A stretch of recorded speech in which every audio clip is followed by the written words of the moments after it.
All right, you've landed in the right place for another deep dive where we grab some fascinating brain food and distill it down into the absolute essentials for you. Yeah, basically doing the heavy reading for you. Think of it as us doing the heavy intellectual lifting so you can just kick back and, well, get seriously informed. That's the idea. We're like your uh, literary sommeliers, maybe. Yeah. Swirling the complex stuff around. Ah, I like that. Telling you what the best flavors are. Exactly, without you having to read the entire menu, you know?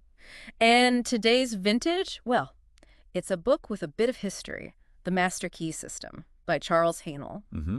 Heard of it? Sounds kind of formal. It can seem that way, but don't let the age fool you. This isn't some, like, forgotten relic.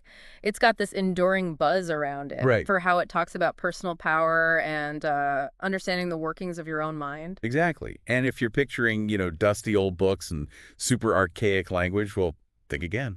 The core ideas we're going to explore, they have a surprising kick, actually, a real resonance with how we think about, well, getting ahead and understanding ourselves today. Right, not just a history lesson then. Definitely not. Yeah. More like a timeless hack for your brain, perhaps? Okay, so our mission today isn't just to give you the quick summary.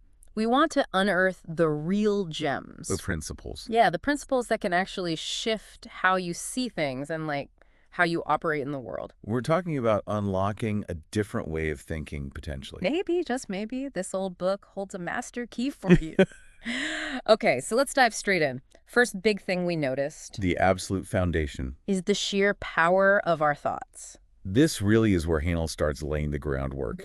He puts forward this compelling idea that our thoughts aren't just background noise in our heads. Right, not just random chatter. No, they are active creative forces. He basically argues that what we consistently focus our mental energy on, we actually begin to bring into our reality. Like sustained, focused thought creates a sort of vibrational match in the mental realm, which then has a way of manifesting in the physical. A big claim. It is, but it's that notion that our inner mental world isn't separate from what we experience out here, right? Exactly. Constantly interacting. Let's take a super relatable example. Imagine you've got a tricky problem you're wrestling with. Okay. We've all been there. If you're constantly replaying the difficulty, focusing on how stuck you feel, what's the likely outcome? Probably more stuckness. Yeah. More frustration. Probably more of the same stuckness, right? Like your mental search engine is just bringing up more evidence of the problem. Exactly. You're essentially marinating in the problem, right? Yeah. And that mental energy just reinforces that feeling of being trapped. So true. Now, what happens if you consciously decide to shift that focus?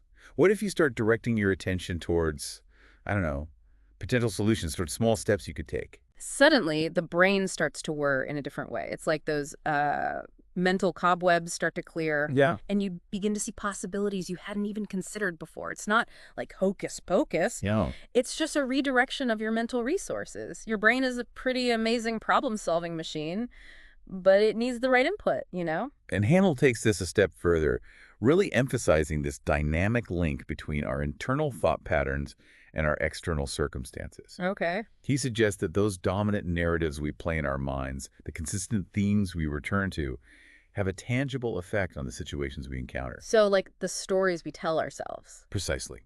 Think of your dominant thoughts as seeds you're constantly planting in your subconscious mind. Mm-hmm. These seeds, given enough attention, will eventually sprout and influence your actions, and crucially, the opportunities you even perceive. Ah, so it's not just about a fleeting moment of positive thinking and expecting I don't know, a windfall. Definitely not. It's about the sustained, directed energy of your mind. Which actually segues nicely into our next key insight. Okay. Something that feels very much in line with the modern idea of the law of attraction. Right, I was thinking that. Even if Haanel wasn't using that exact phrase back in the day. So he was talking about it before it was cool. Yeah, you could say that. What's fascinating here is how Haanel builds this concept without the catchy modern label. Mm-hmm. He talks about this principle of attracting what you consistently focus on.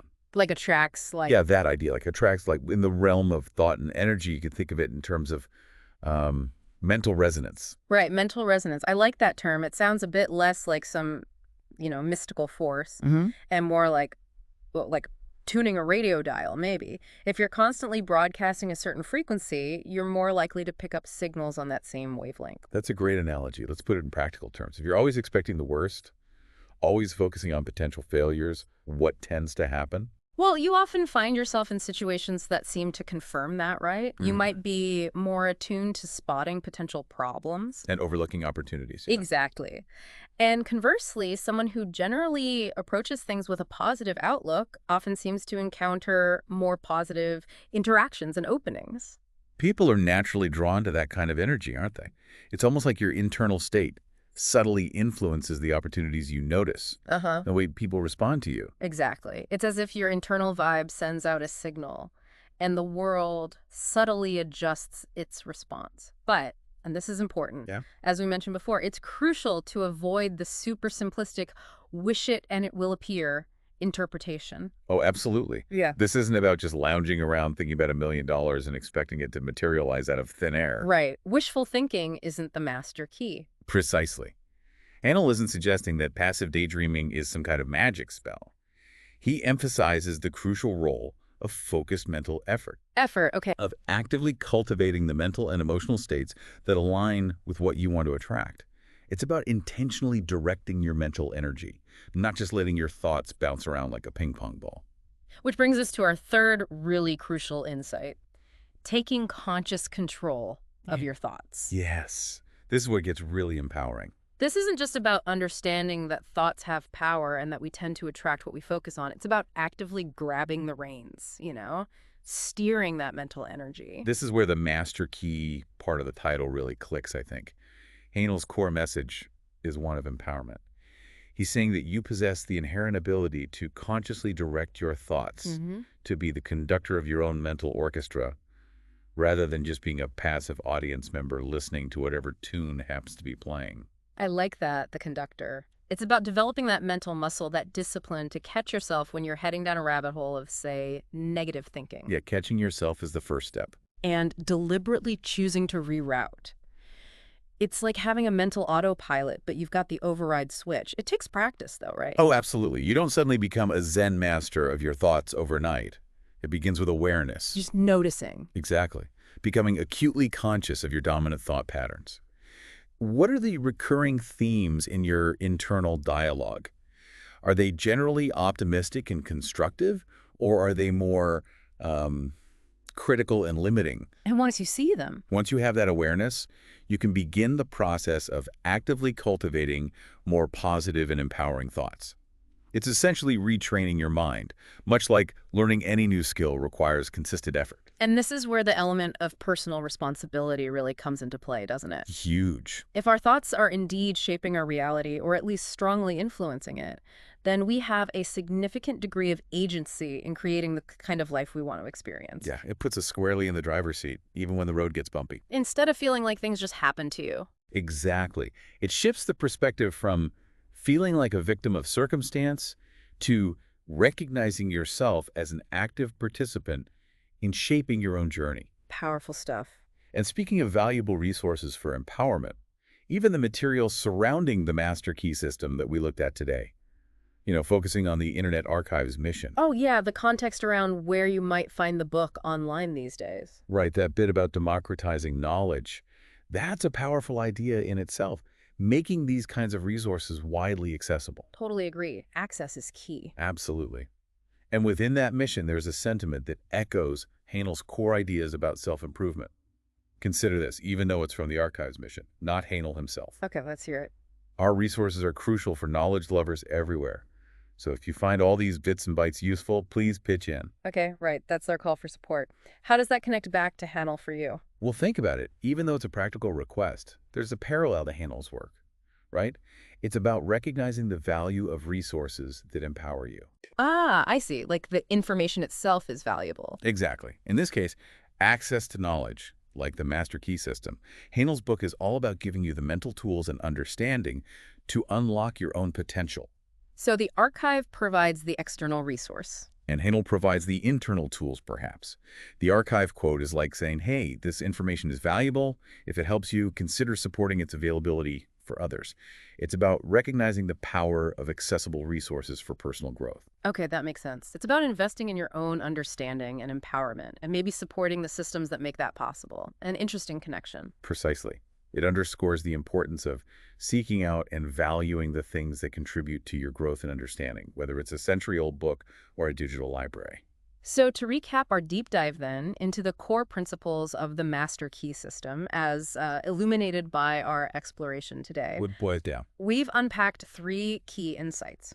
First, the profound and, well, creative power inherent in our thoughts. They're not just passive. Definitely not passive. Second, this principle of attracting what we consistently focus on, whether you call it the law of attraction or, as you liked, mental resonance. Resonance. And third, the incredible capacity we all possess, apparently, to take conscious control of our mental landscape, to be the conductor. And it's so important to remember that while the language and the context of the master key system might feel a little old school in places, Sure, it's from a different time. the fundamental truths about the power of our minds and our ability to influence our experiences remain incredibly relevant and, frankly, potent today. It's like a classic recipe, maybe. That's a good way to put it. The ingredients are simple thought, focus, control, but the results can be transformative if you actually, apply them. Absolutely. It serves as a powerful reminder that our inner world holds immense sway over our outer reality. So maybe a final thought for everyone listening. Yeah, perhaps just this. As you navigate your day, take a moment to reflect. Just pause and think. Yeah. What thoughts are you actively nurturing right now? What incredible possibilities might begin to unfold as you step into your power and become the master key to your own mind? Food for thought indeed. Thanks for taking this deep dive with us today. We really hope it sparked something useful for you.